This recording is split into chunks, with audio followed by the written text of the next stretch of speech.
Hello, everybody. It's Jochen Hyde, and I'm back with the Desert Wolf versus Lokasenna War in the Pacific Campaign, December 9th, 1941. This is scenario 2 with no rules. No rules. All right. Japanese occupied Jolo. For what purpose, I don't really know yet. We'll have to see. All right. Now. Whoa.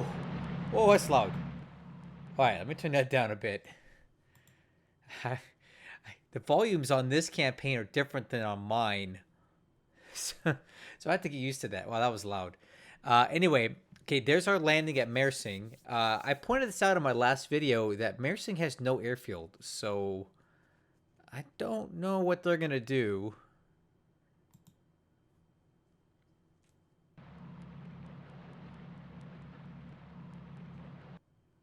All right. All right. Now, there's 33rd Division. Now, we got a sneak peek at this yesterday with our desync, right?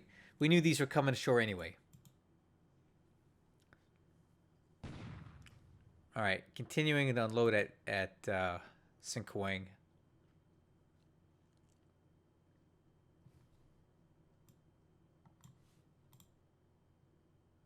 All right, here we go. Combat. Okay, as before, I'm not going to waste your time with this kind of stuff. So if it's single ship task force being engaged and the ship isn't very important, you're not even going to see it because it's not worth even watching. I'm going to save your attention for the good stuff. Oh, here we go. Oh, yeah, here we go. So we got some Leander class light cruisers here engaging a Japanese something. This is the task force that dropped all the troops off. Now it has heavy escort here. We got a couple of heavy cruisers, quite a few destroyers, but in my experience, these escorts don't always do a very good job. So I think that the Leander and the Achilles are probably going to get a few shots off before they die.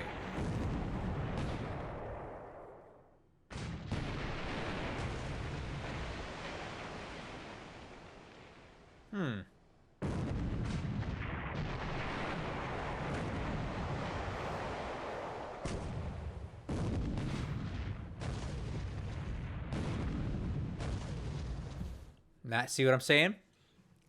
I don't think the Leander and the Achilles are going to get out of here, but boy, they may do some damage before they leave.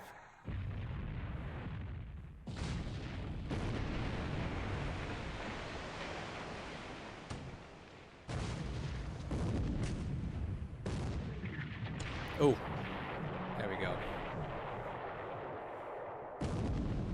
Achilles takes a 8-inch shell hit.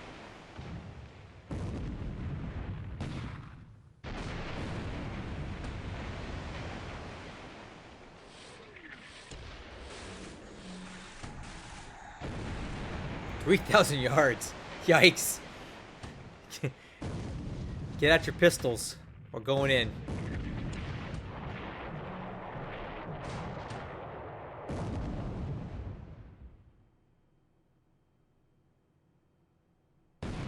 Okay. Achilles took a 5-inch shell hit. Oh, wow. So much for that one. Yeah, that's a long lance and another 8-inch shell hit. Achilles is basically dead. So it's all up to Leander now. Hopefully he can do something here, because that Achilles is done for. Yeah, it's dead.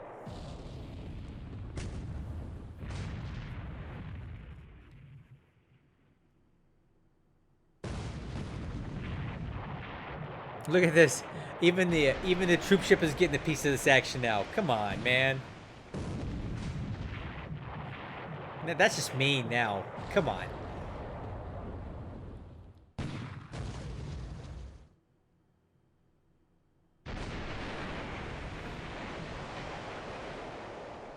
Achilles, you gonna do anything here?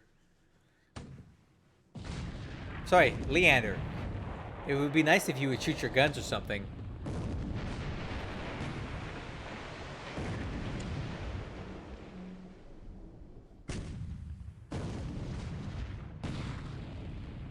Okay, so Nachi's taking a fair amount of hits here. The armor is strong enough to withstand this, but adding system damage will definitely help.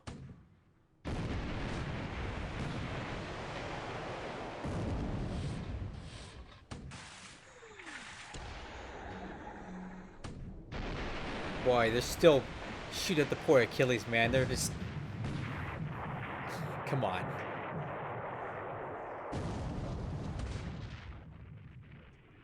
That's just mean, man.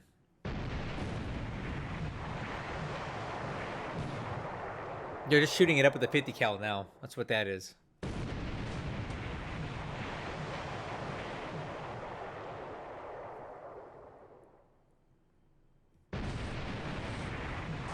Oh. Oh. That's a second long lance. It is dead. It's gone. As if it wasn't already dead. Ugh. Okay, Leander. I recommend you leave now. It's a good time to go.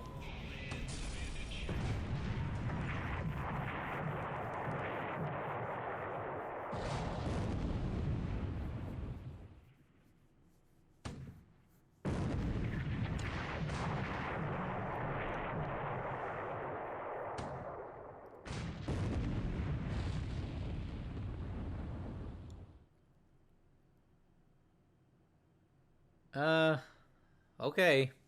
I had higher hopes for this. I was kind of hoping that these guys would do a little more damage, but it does appear that the escort was effective, and Achilles is way dead.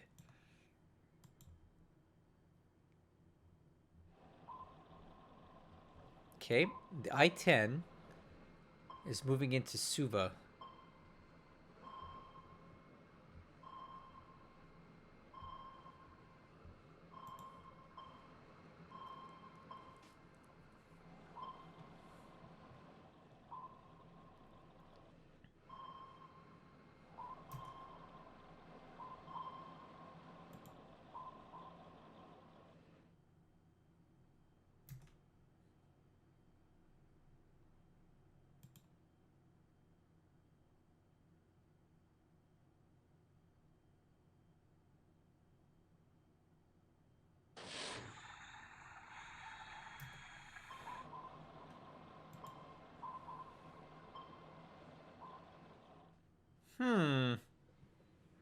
All right, so this is the Leander, I believe.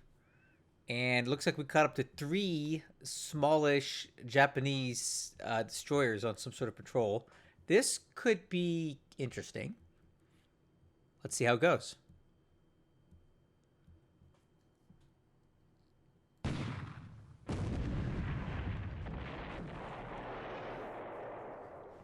I think the Leander has a decent chance of doing something here. It's got 6-inch guns, and these little Japanese destroyers cannot take those.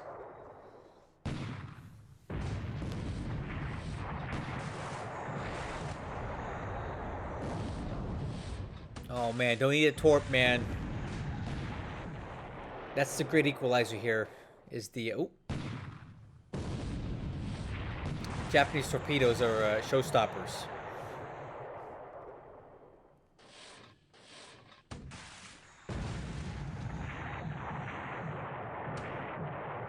There we go. That's what we need right there. Leander can take these 5-inch shell hits, but these Japanese destroyers cannot take the 6-inchers.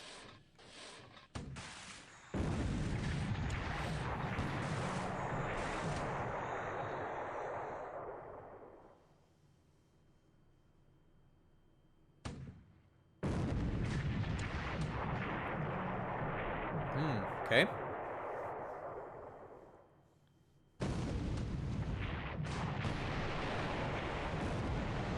There you go. Alright, kind of inconclusive here. Leander's probably okay. These guys are probably going to be okay too, but they do have some damage.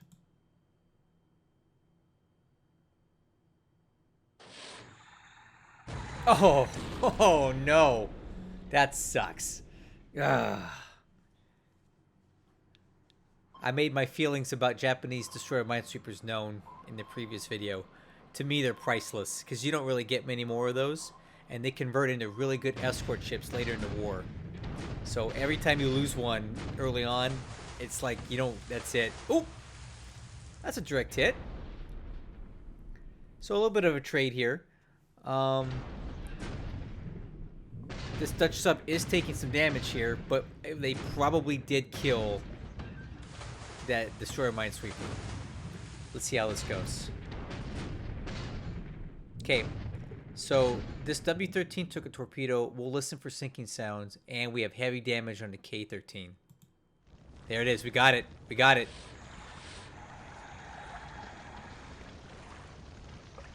Man, that sucks. Oh, here we go. Oh, yeah. Oh, baby, baby, baby. Look at this. This is hot. Oh, this is real hot. Okay, we have a... What is that? A Congo?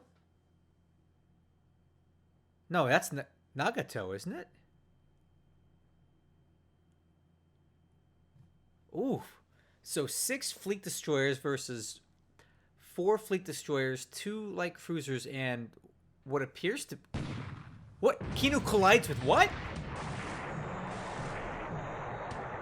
Did I just see that? These guys had a collision?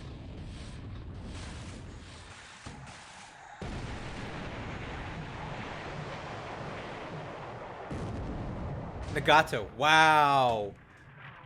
He brought one of his 16-inch gun battleships to this fight. So this is definitely an invasion of Hawaii. I can't believe that. So here we go. He's going in. Nagato takes the first damage here.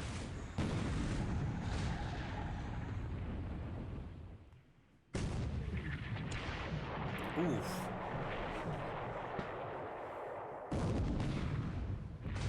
Okay, the light cruiser Yura takes an 8-inch shell hit.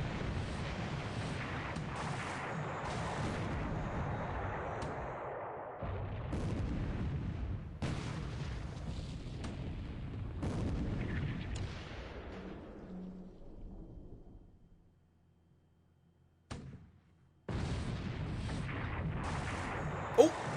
Look at that. That was a dud torpedo by the U.S. So we're firing torpedoes now. 2,000 yards. All bets are off.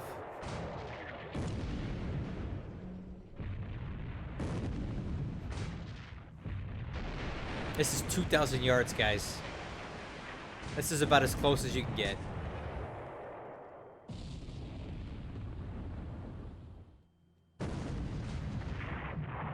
Okay, 8-inch shells are hitting Nagato, but the armor is rejecting them. But these are going to add some system damage every time they get hit. Wow, it's getting peppered.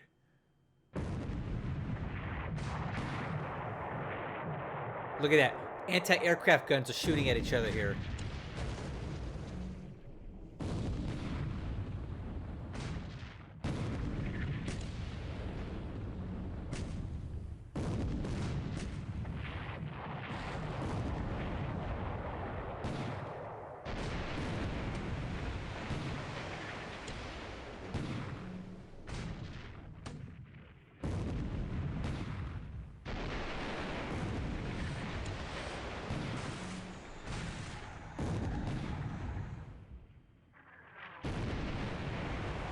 Okay, well, Cowboy just took another hit.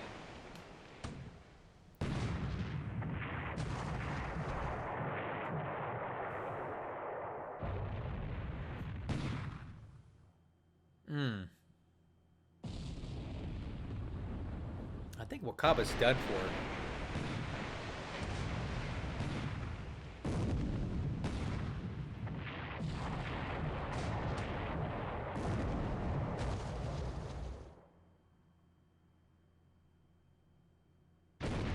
Hey, finally, Henley's starting to take some damage here.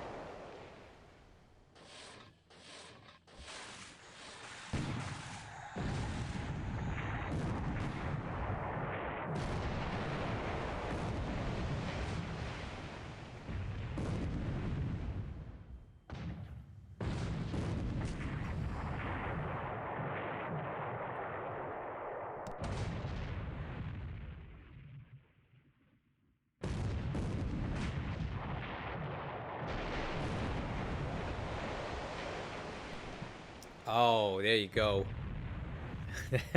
That's not good. That's like 16-inch shell. That's the second one into the Minneapolis. That's the kind of stuff that'll put that thing down quick.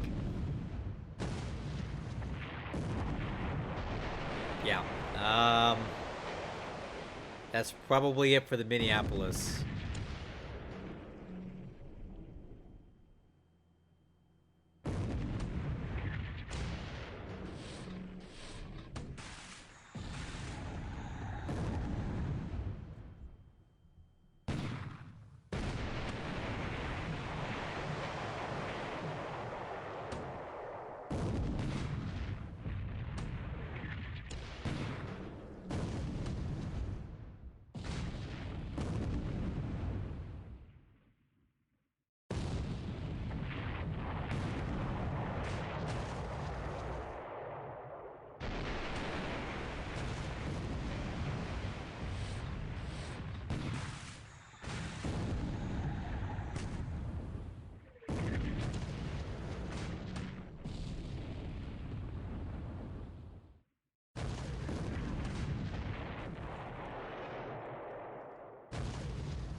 Alright, there we go. Kinu just took an 8-inch shell hit. And another one. That's not good for that thing.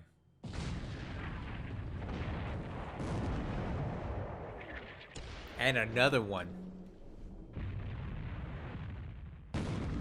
And that was in Minneapolis from what I could see doing that. Okay, Jarvis just took a 5.5-inch shell hit from one of the light cruisers.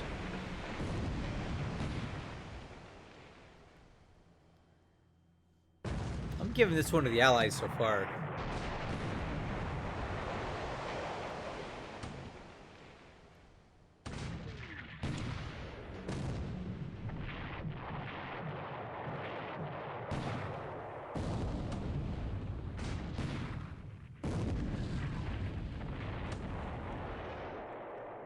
Okay, Hanley hit again. Oh! There it is. That's it for the Hanley. That's the second hit. Oh my goodness. Alright, Hanley is done for. Just took two. Wakaba sinks, the Hanley sinks. Hanley took two long lance torpedoes.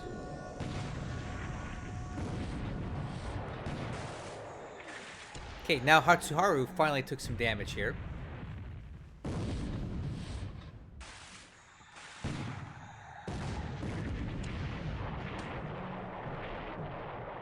Man, I don't know. I'm giving this to the Allies right now because the U.S. Pacific Fleet being based in Pearl is humongous. Right? Okay, all the battleships are neutralized. I grant you this, but they have dozens of destroyers, lots of cruisers, lots of light cruisers. They have a lot to throw at an invasion, and right now this entire task force that we're watching on the Japanese side is more or less rendered, is neutralized, and there's nowhere to go to get repaired. I don't, this is not good for the Japanese, I don't think.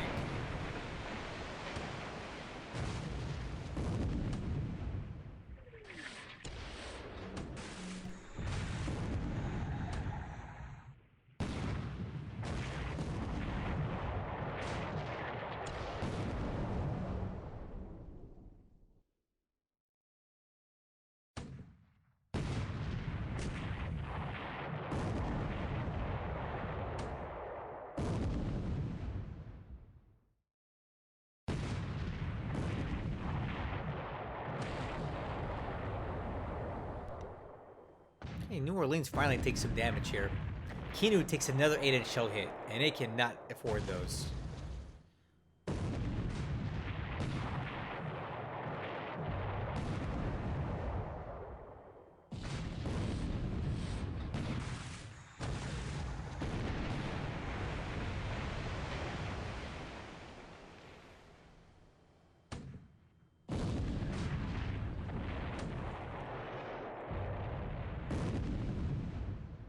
Okay, the range is opening up here. We may be getting kind of close to breaking this one off, but I'm giving this a net win to the Allies for sure, because Desert Wolf can afford these losses, The Japanese invasion forces cannot.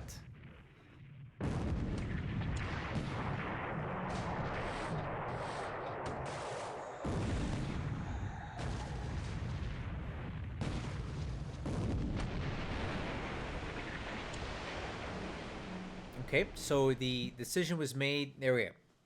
Combat's done. I let that play through because it's, you know, how can I not? There's some pretty good big ships in here. The essence of this game are these combat replays, right? And these animations, because that's all we really have on a 2D game, huh?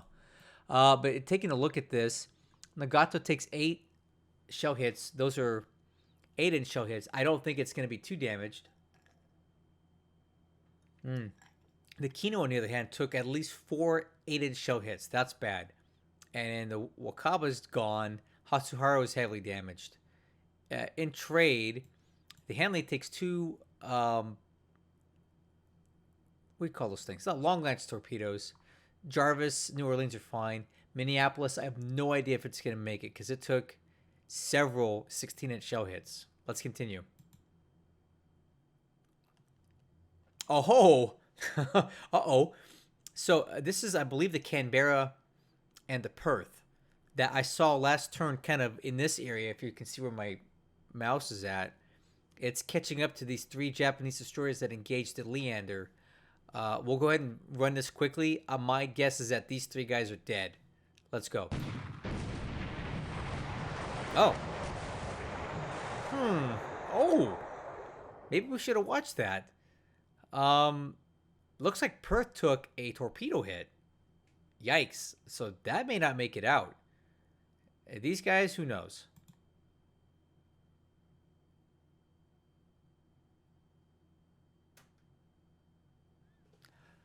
Oh, no.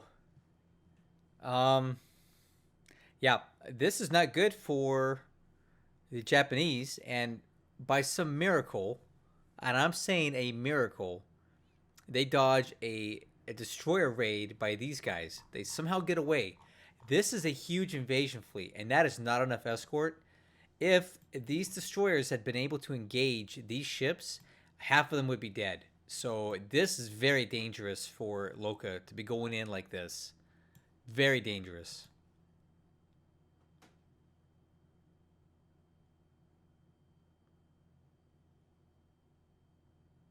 Oh, and this is, oh. These are, yeah. These guys are dead.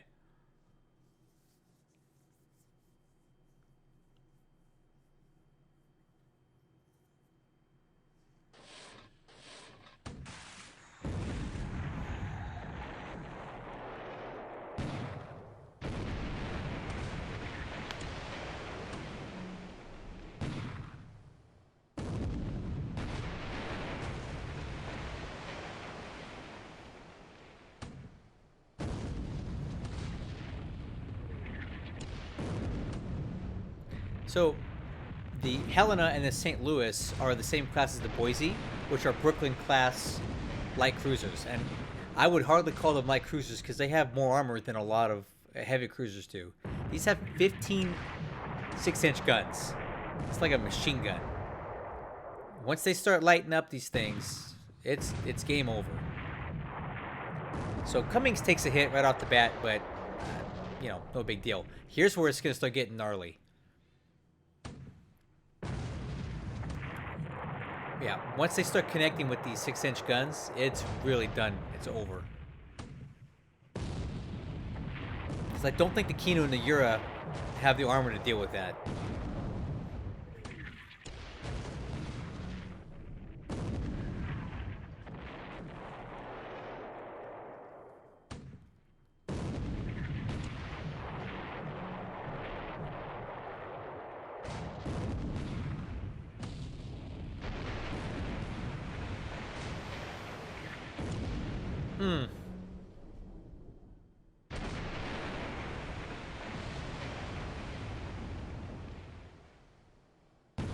Well, it seems to be rejecting these shells right now. Let's see when they get closer.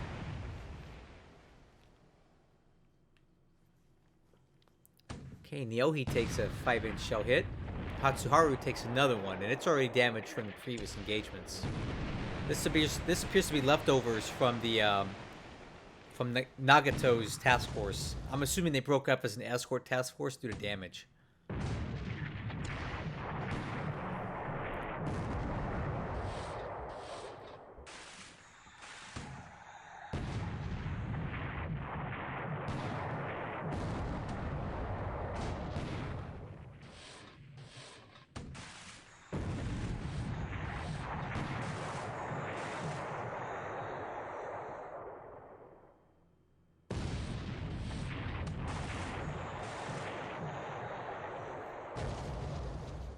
Alright, Cummings takes another hit.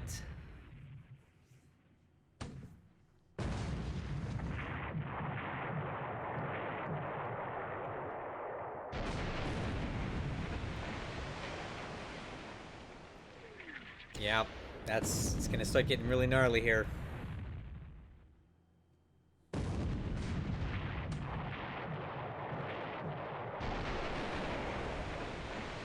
Belt armor penetration. Now we're getting in. Belt armor penetration. We've got to the point where the range is closed, where these 6-inch guns can overwhelm the armor on these light cruisers. They're no match for these Brooklyns.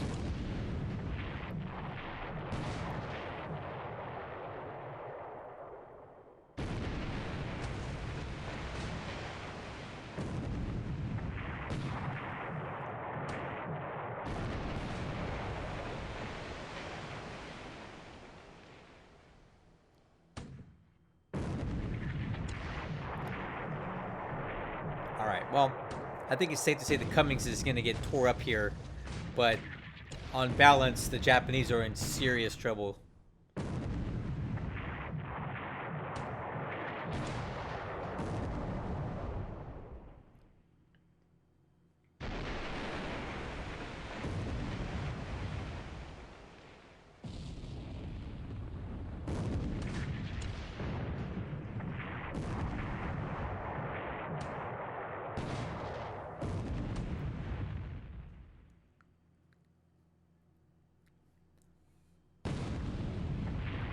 Alright, let's go ahead and run this now and see what comes of this.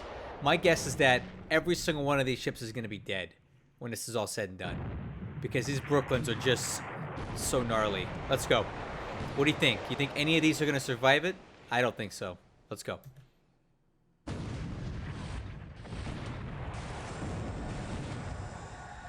Oh, man. Oh, man. Oh, man. Oh my gosh. Look at this. See what I'm talking about? These Brooklyn class light cruisers with their machine guns, 15 6-inch guns. Right off the bat, it looks like the Kinu did sink. It was already damaged. The Yura might sink. Hatsuharu is probably going to sink. Neoni might sink. Hatsushima might get away.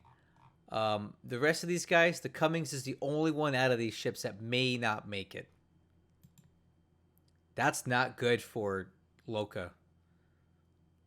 Any ship that gets damaged that badly out there is not going to make it home. I don't think. Okay, get some S-boats down there near Legazpi.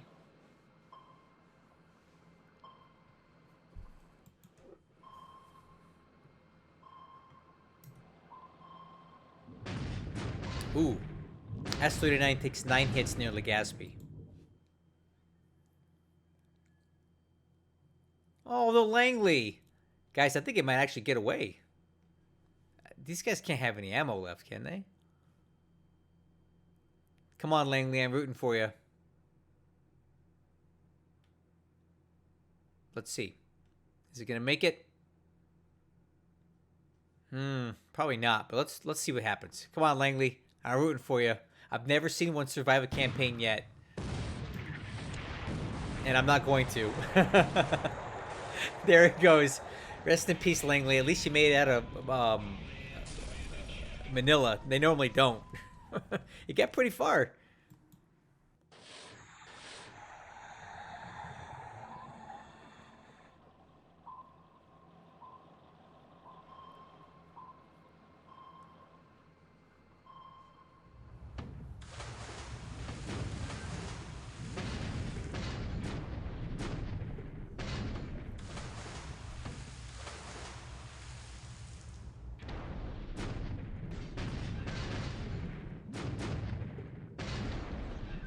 Man, Allied ASW in shallow water is a scary thing.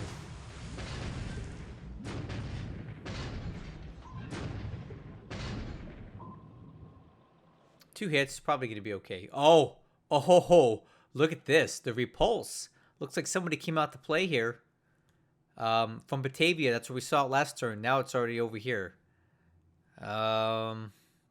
It's kind of hanging out there in the open. That could be bad. Okay, air phase coming up here. Let's see if the repulse can actually survive air attacks today.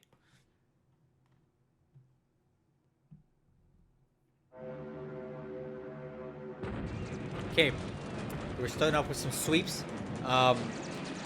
Loka's not going to make that same mistake again. He's sending... Oh, look at this. Strato sweep alert. Golly. Okay, so he's sending extra zeros today because he got so beat up over Singapore yesterday. And he's maxing out the altitude. This is a strato sweep. Cheesy. Almost a strato sweep. Come on. And see, this is the stuff that Desert Wolf does. He's so good at this. See the sweep? See how there's no cap up? Because Desert Wolf knows that he's going to sweep him, so he didn't put the cap up. And he's going to hit him with the cap when he least expects it. This is why playing Desert Wolf is so hard, because he just outthinks you all the time. You think you're going to catch him with your sweeps, and he's not up today. And when you're not expecting him to be up, he's going to hit you with everything he's got. I don't think I've ever played this. See, look at... He's sweeping with everything he's got because he's expecting that huge cap again, and it's not there. Look at that. Sweep in Singapore expecting a big cap trap, and it ain't there. Because Desert Wolf is too smart. And again, strato sweeping again. Ugh. Gross. Oh, cap trap again! No! This is bait. He did this on purpose, guys. This is entirely bait. Golly, Desert Wolf. He's so mean. So he put some bait ships here at Medan. The Nels are going for it, and guess what? There's 30 P-40s waiting for him here. It's a cap trap, 100%. Oh, good night, Nels. A lot of them get through, though. But they're carrying bombs, so who cares? Yikes. There's going to be more of those, I guarantee you.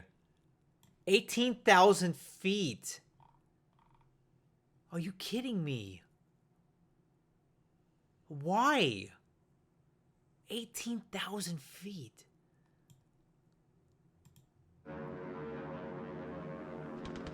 I'm sure there's a reason, right? That he'd be flying that high. There's gotta be.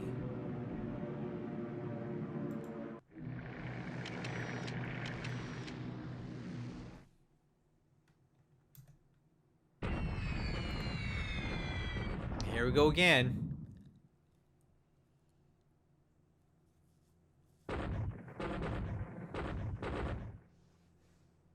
$23,000 feet.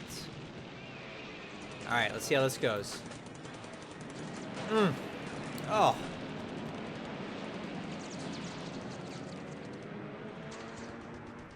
As a fellow Japanese player, this pains me to see this, but I don't know what's up with this altitude.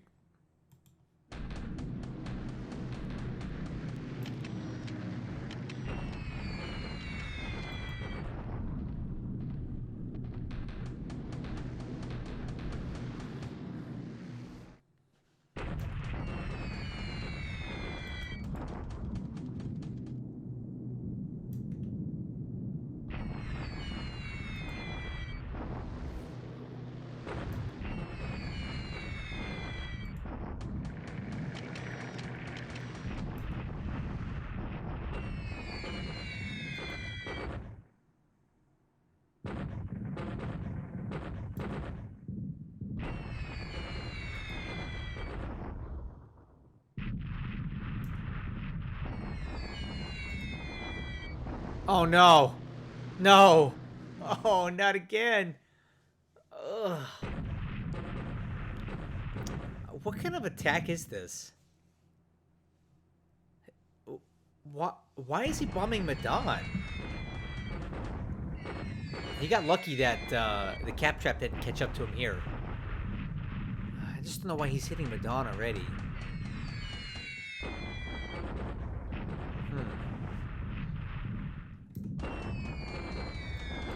Well, he hit it anyway. I guess he's trying to avoid forts being built there, but I think there's better targets than that.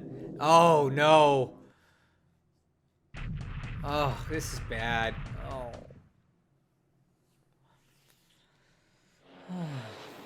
Here we go. You guys ready? Hold on. It's gonna be ugly. Oh! Oh! Oh! I hate it. I just hate it for the poor guy.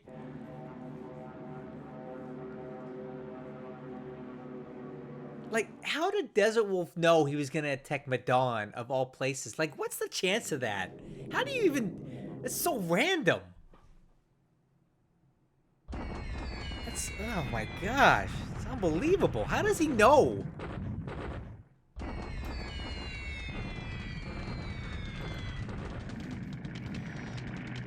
Of all the targets on the map, he figured that he would go for Medan. And there it is again.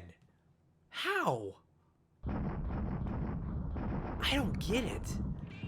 How does he figure this stuff out? Incredible. Another one.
Yep. This is, my guess is this is going to be a resource raid. There is some cap up here, but these nates aren't that great. So what are we going to hit here? Yep. He's going for resources.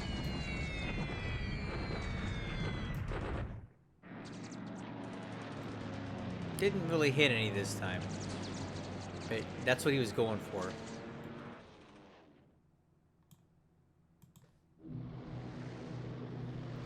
Okay. Oh, that's bad. 7 nates to defend against 27 buffaloes. Something's gonna get jacked up today. And this is why I don't like going for Mersing without Quantum being fully stood up and able to support this, because this is not enough cap. Let's see what happens with this. These wildebeests are deadly.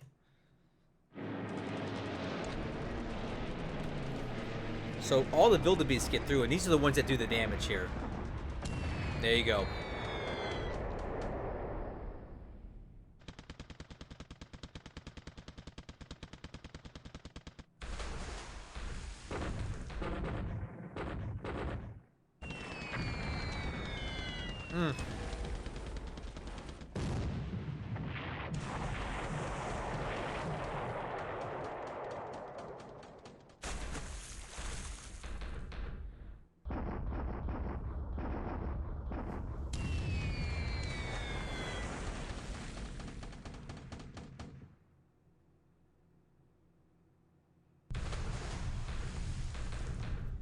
Okay.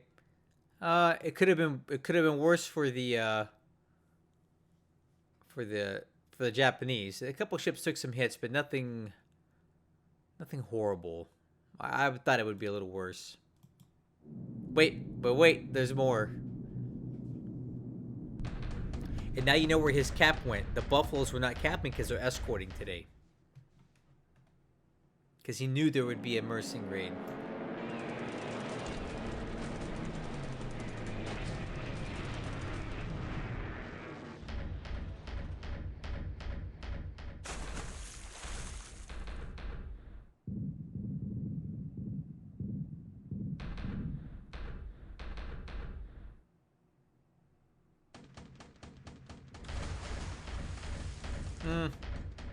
Didn't get anything off that time. Okay, B-17s are hitting Minato out of Cagayan. We're just starting off on the right foot and damaging the airbase before he can even build it up. Oh no! Not more! Oh! Oh, please. Don't these guys have radios? Like, hey, guys, don't go in. Don't go into Medan. It's a death trap. Don't do it. But nope, nobody got the message, so... You know, we keep feeding them in. And let's see what this ends up with.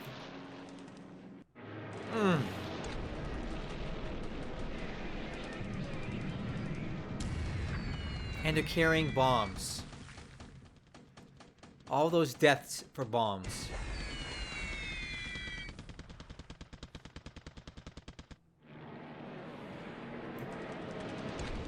Oh, wow.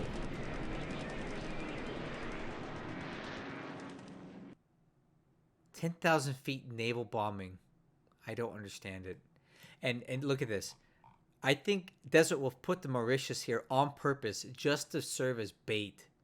That's evil. Oh, here we go. Oh, no! No! No, again! Oh, gosh, there's no escort! There's no escort! It's over. Oh, my gosh. Oh. Alright, guys, let's run it. Take your bets. How many are going to survive this? This is so bad. There's no escort. All the other guys went for Pearl to sweep it, and he put no escort on these guys for Lahaina. And Desert Wolf outthought him and put his cap at Lahaina. Oh my god. Oh, jeez. Oh. And what are we going to get for it?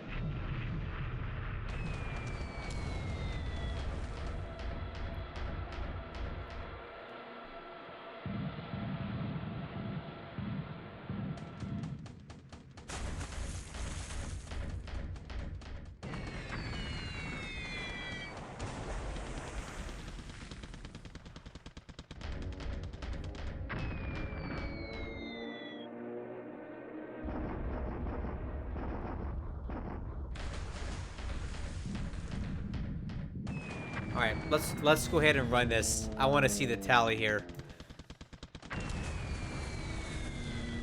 They don't hit a dang thing.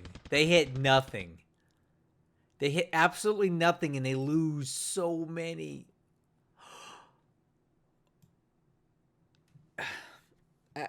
I hope you guys are appreciating the next level 3D chess that Desert Wolf plays here.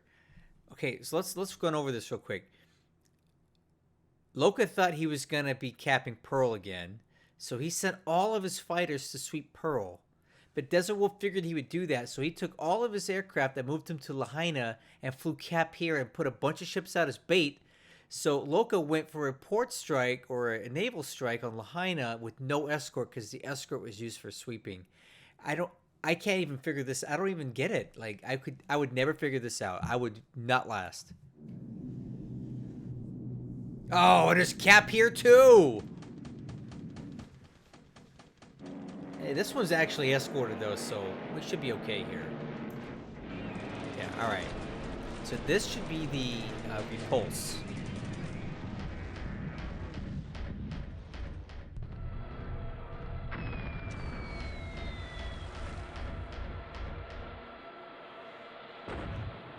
Prince of Wales. Oh, okay. Well, Force C is out in full force today.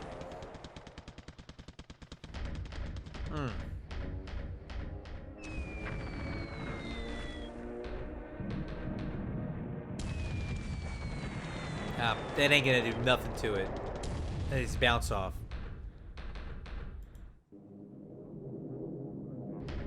Alright, so it doesn't look like we have any leaky cap out of Lahaina. So these have a good chance of killing this Cummings, yeah. The Cummings was damaged earlier in the turn, so it's probably not gonna make it out of here. There. So the Cummings finally sank.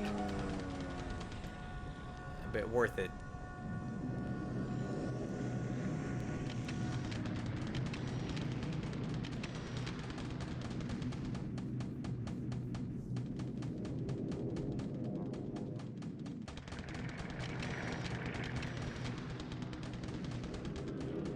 Okay, that was a brutal AM phase. I don't ever want to see that again. Like, I hope Loka starts changing his strategies right now because I can't take this. This is hurting me. My estimate is we're going to be over 100 Japanese aircraft shot down today. At least 100.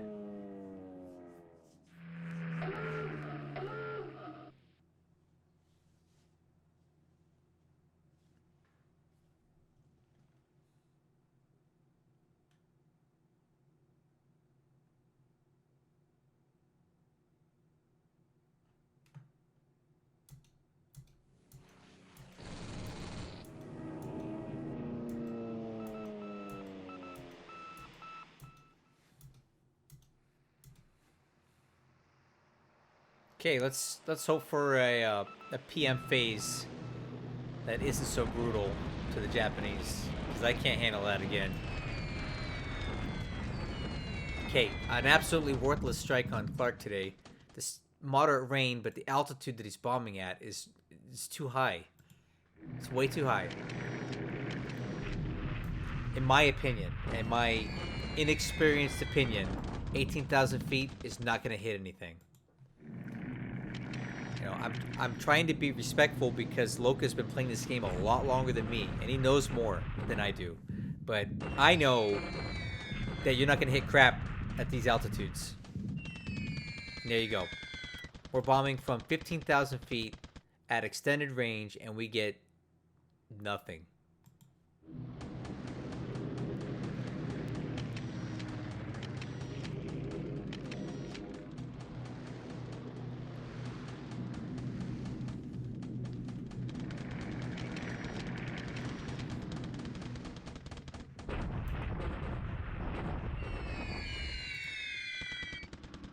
Oh, these seagulls, man, bane of my existence. Watch this. They're gonna hit something. Oh, yeah. Come on, guys. Don't let me down. There we go.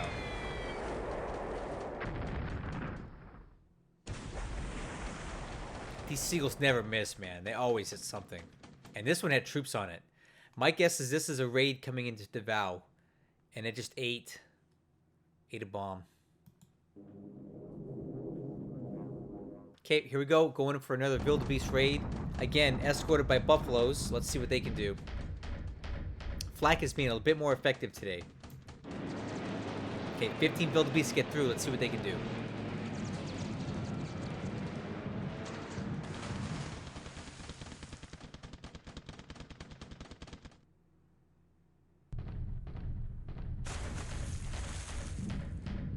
Letting me down. When you hear those splashes, that means that's a torpedo drop that failed.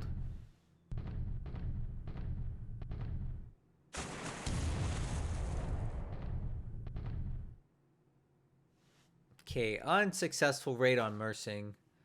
A lot of losses there.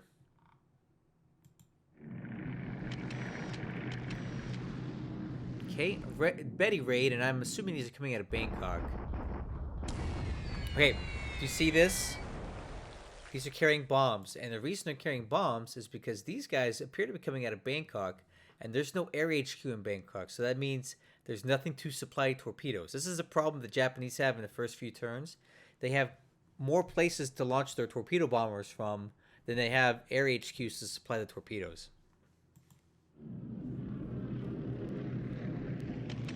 Unescorted because all the fighters are used for sweeps.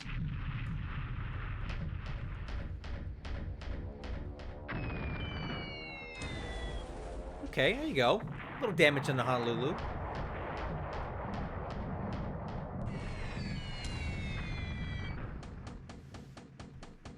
Probably not enough.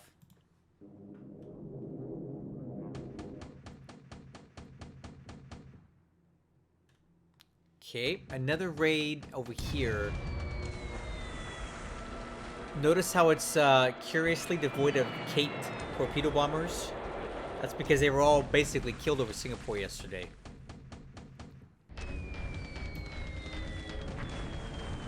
Alright, so Java takes 2 bomb hits. And let's feed the meat grinder a few more kills, why don't we? So, wave bye-bye to these guys. Good night. Complete, utter devastation. So this is the Taiyo and the Ryujo wasting torpedoes on AKLs.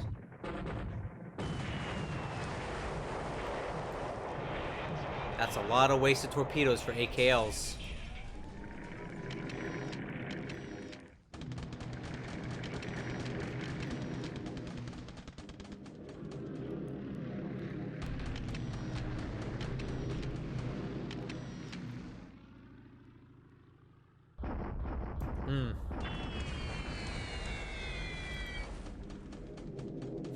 The wildebeest are going for it too.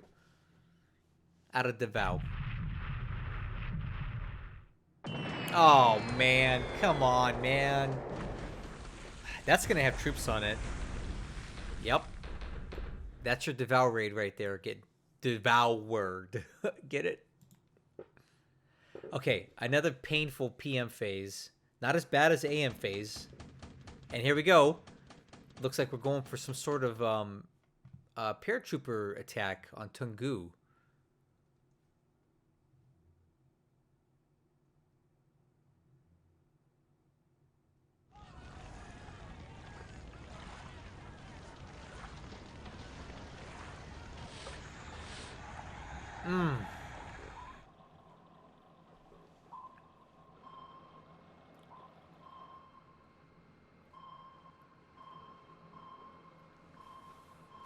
Pretty sure this is the big invasion fleet that we saw earlier.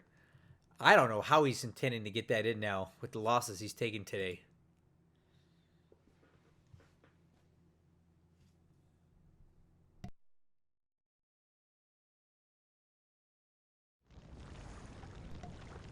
And that is the sound of Japanese ships sinking.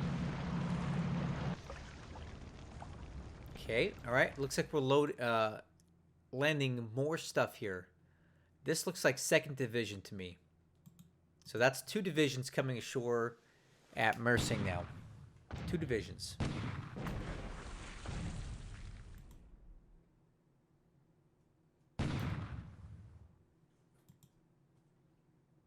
Alright, this is new. Landing at Jesselton.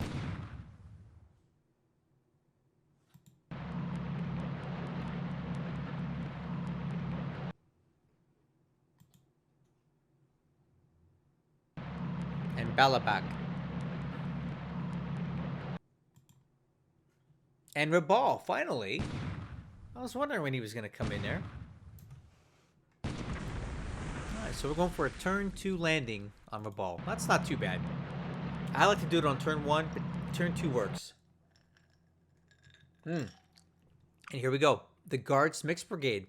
So I like to call this the Swiss Army knife of the Japanese army. You can get this thing almost anywhere in 1 or 2 turns with special move task forces. If you ever want to know how, let me know. I can get this thing all the way to Portland if you want on turn 1.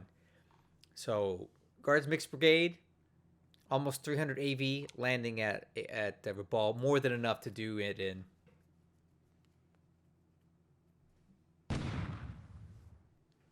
And Port of Princesa on Palawan.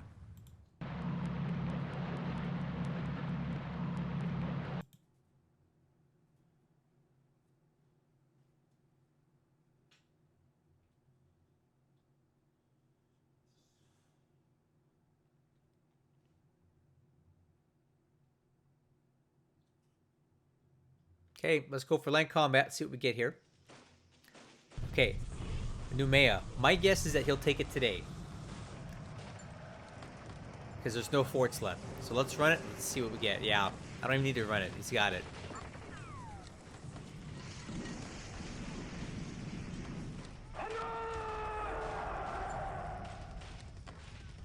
Alright, so I mentioned this in the previous video when we saw the desync. I think it's better to land at Lofoa and push into Numea. That way you trap these guys there and they can't escape. Because now he's going to have to follow them all the way up the peninsula unless he uses his armor to run them down. I guess it's not a big deal, but I just like to be done with it. Okay, here's our first deliberate attack at Hong Kong. And right off the bat, it looks like he did not bring the other division in here. This will take him a lot longer like this. A lot of us Japanese players will exchange this infantry regiment and bring another division down from Canton so we maintain a garrison at Canton, but have way more AV to hit Hong Kong with.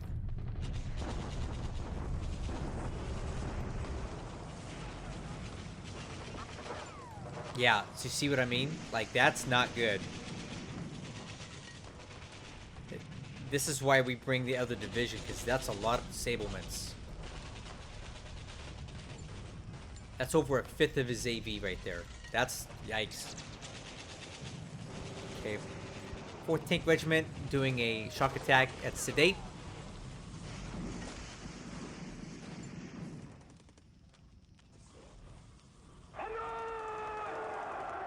And again, I'm not criticizing, and I'm not claiming to know better. However, when I go for Minato, I also send a task force to land at the dot base behind here, so that when you attack Minato, these guys don't get to run away. Because now he's going to be chasing these guys all the way through the jungle, and it's going to take longer, and he's just going to have to worry about this persistent threat here. So I like to trap allied troops whenever possible, and I land behind them here at this dot base at Sedate, so that they cannot do this. Again, that's just what I do. I'm not saying it's better.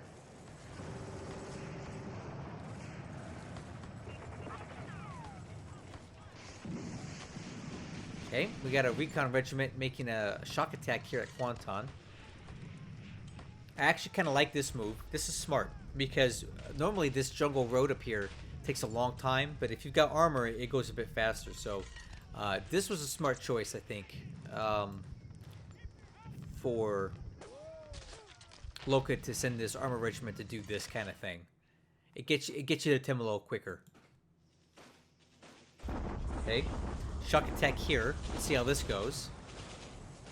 Okay, they win it. I'm thinking a shock attack was not necessary here. He probably took more losses than he needed to because of it. And Sinkawang. I don't think he'll take it on this turn, not with this. Let's see. Okay. Okay, never mind. Don't listen to me. Good for him.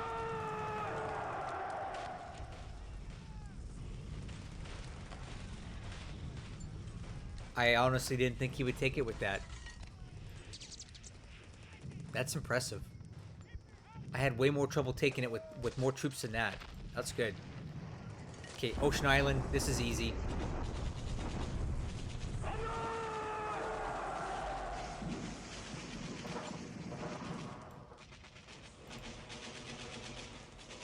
Allied bombardment. There you go. Guards Mixed Brigade. See how much it brings to the table? Quite a bit. And it's not done unloading yet either. Oh, Japanese shock attack at Tungu. This is a paratroop attack, and unfortunately, Desert Wolf is smarter than us, and he has an Indian brigade there to protect it, because he knows. And there you go. That attack fails, and Tungu is in no danger of falling.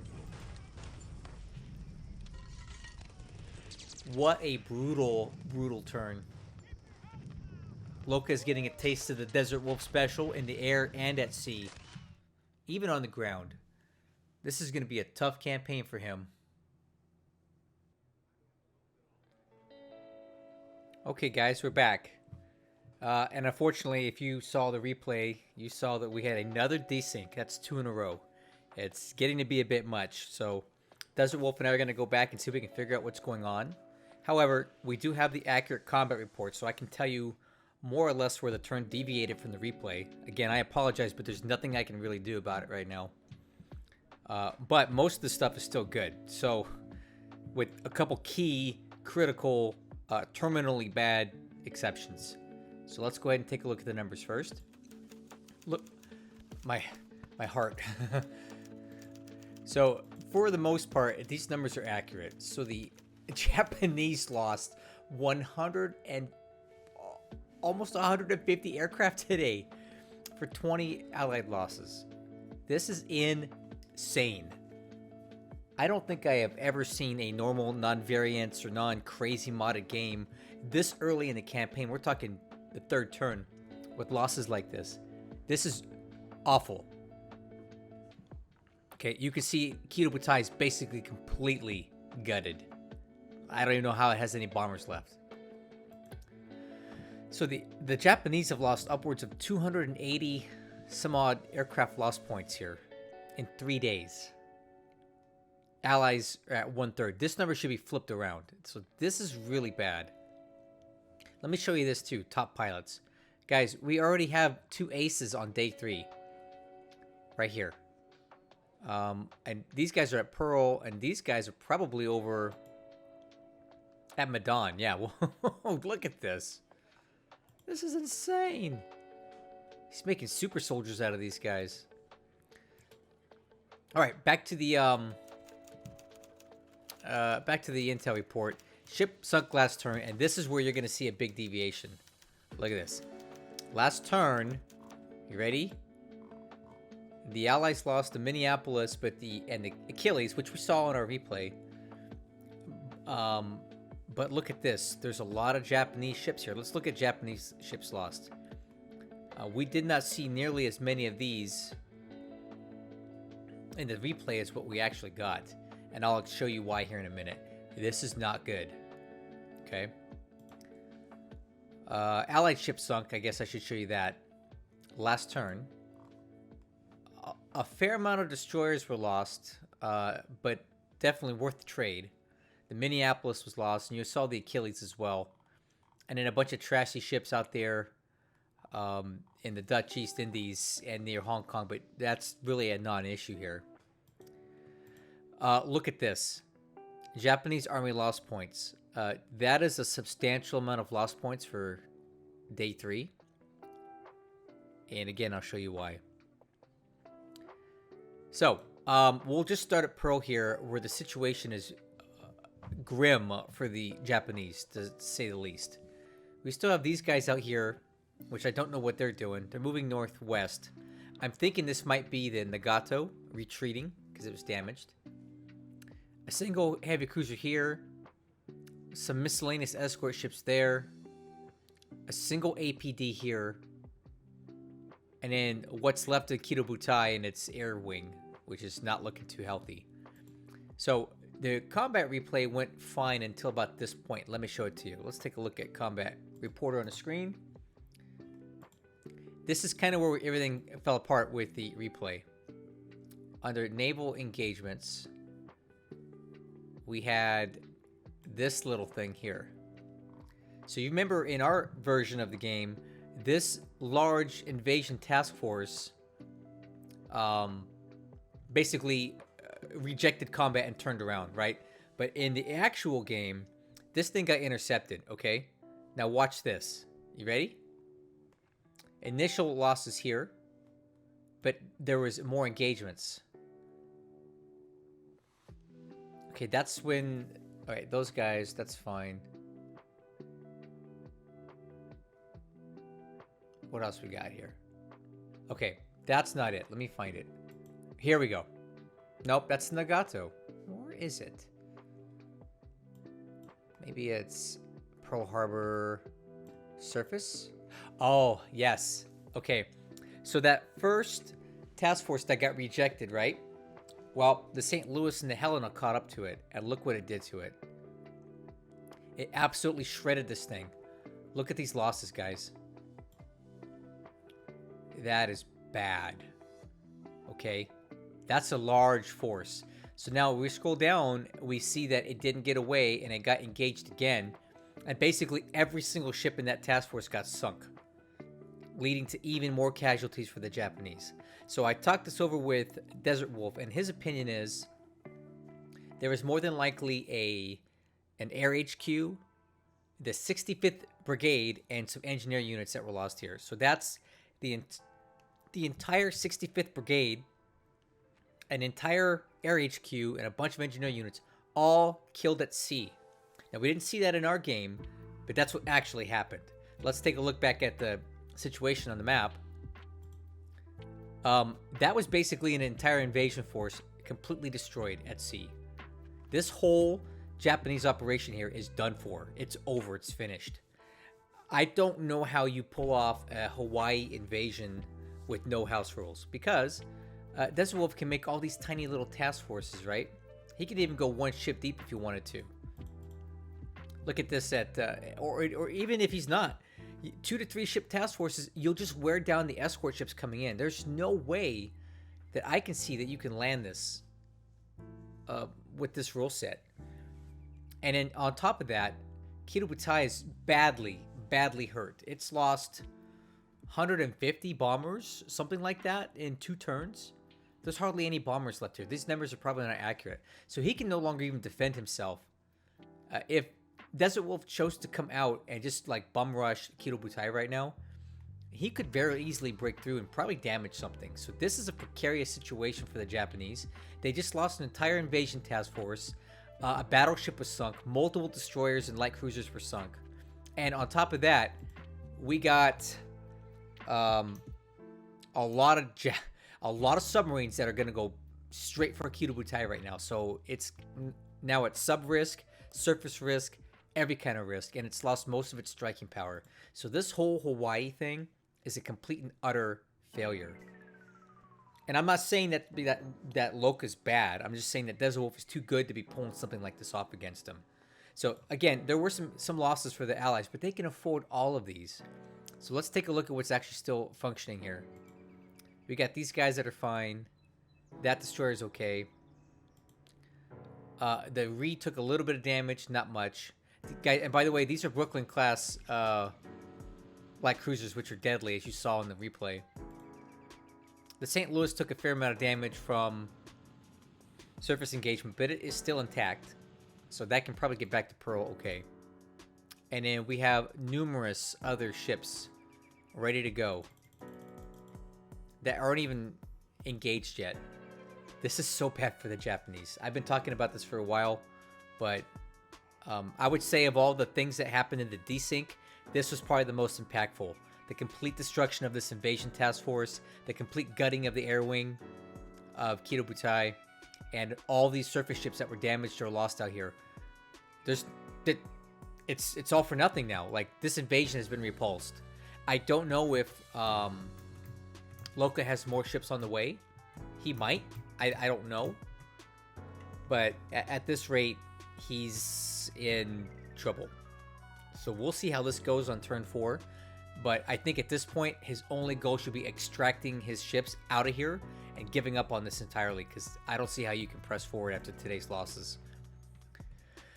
Okay, in China, again, I'm not really seeing the strat yet, so let's just wait and see on here. There's too much going on here to really, make a determination as to what either side is doing. In Burma, we saw a failed paradrop here. I guess he thought that Desert Wolf wasn't going to be here, but he is.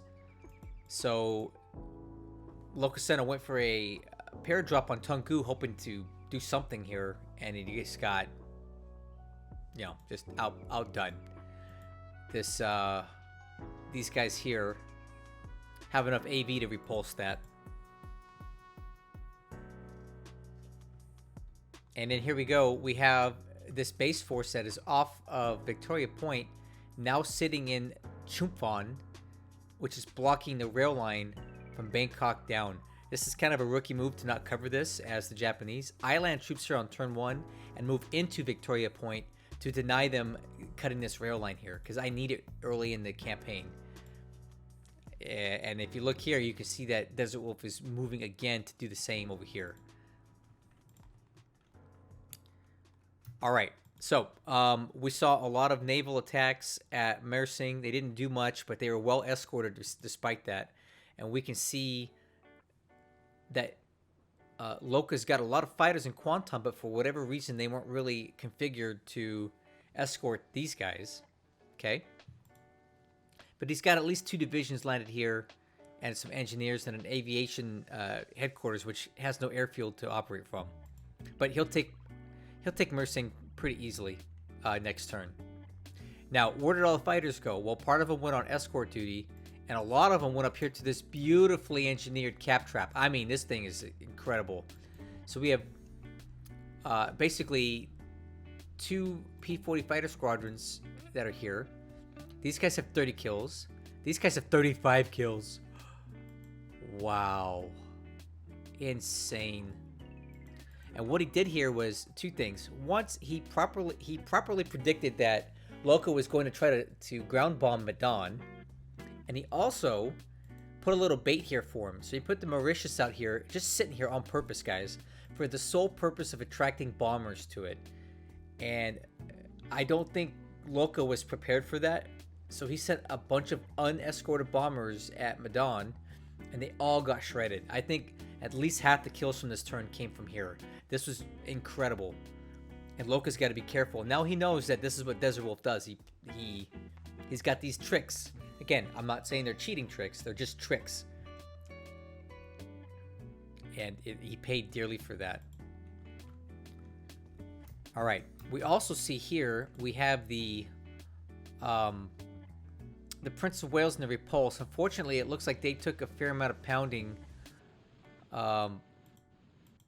by bombers that are coming out of what's left of this task force here, which is the Kaga and a couple, light carriers, right? So they had some system damage here, but because of the armor that these ships have, it's not enough to sink them. It's just all system damage, which can be repaired. So now Desert Wolf needs to decide what he wants to do with these ships. Is he going to press on the attack? Maybe towards here? Or is he going to retreat and save these ships? Either way, I think he's fine. These ships are going to be hard to put down, but how much damage does he want to accrue in a process? Okay, Lokasenna hasn't gotten past Minato, and he's just got a bunch of raiding ships in here, and I skipped through a lot of this stuff so you wouldn't have to be bothered with it. There was a lot of single ship task forces destroyed here. Very few of them were worth anything other than maybe the Langley. I think that was the only ship that I saw that was worth anything at all. The rest of the stuff wasn't a big deal. And on the Philippines, I'm still kind of waiting to see what Loka's overall strategy is going to be. Doesn't look good, I don't think, but I'm not an expert on this. He did not bring enough troops to really do anything. Either you go in heavy, or you just go really slow and slow roll it, and this is something in between. And I don't know if it's the right option here, because this is just not enough to do anything, right? It's too deep in to be a slow roll, but it's not strong enough to really take anything. So we'll have to wait and see what Lokasenna's overall strategy is here. I don't really know what it is. Let's give it a few more turns before we pass any more judgment on the Philippines. All right, and then we had some more action out here. Well, first I should mention he did land in Rabaul with enough troops to take it. This is the Guards Mixed Brigade, which is, like I previously said, is the Swiss Army knife of the early Japanese Special Move Task Force deployments. You could put it anywhere. So he got it into Rabaul. This should fall next turn, which is going to make it easier for him to start connecting the dots down to this, which I think is also another bit of a blunder on his point. So you saw a lot of combat out here. We did lose the the Achilles, but the Leander's still intact. We also have the Canberra and the Perth, which made a appearance, and now they're blockading this port. And on top of that, we've got the Adelaide, which is possibly moving down here. the Louisville, which is moving into the hex, and the Pensacola, which is indicating here, but between now and when Desert Wolf makes the turn, he could shift it down here. But he's effectively blockading Noumea, and it's going to be difficult for Loka to break through here again without a lot of ships, because he doesn't have Kido Butai to do that with. And briefly, we'll take a look over here at Canton, which is what appears to be the assembly point for a lot of stuff. So we have, again, both carrier task forces moving there, with also the Indian. Okay, look at this. A significant number of heavy cruisers and destroyer minesweepers heading there. So this is definitely the assembly point, and I would imagine from here, Desert Wolf is going to deploy down towards Noumea and shut down this whole South Pacific thing. Because I don't see how you can do this in early December 41 without carrier support. I wouldn't try it. And I think it's pretty clear now that you're not going to get carrier support from Kido Butai, because Kido Butai has hardly any strike aircraft left. So it's going to be quite a while before he could get in a position to do any meaningful damage to this. So that's the turn. I know it was very long, guys, but these first few turns are going to be long because there's so much happening here, especially with these guys that are really going for it. I will work with Desert Wolf to try to deal with these desyncs so that we don't have to deal with these anymore. But just be patient and bear with us as we work it out. If and when they happen, I will call them out and I will point out the differences so you're on the same page as the rest of us. So thanks so much for watching, guys, and I'll catch you guys on the next one.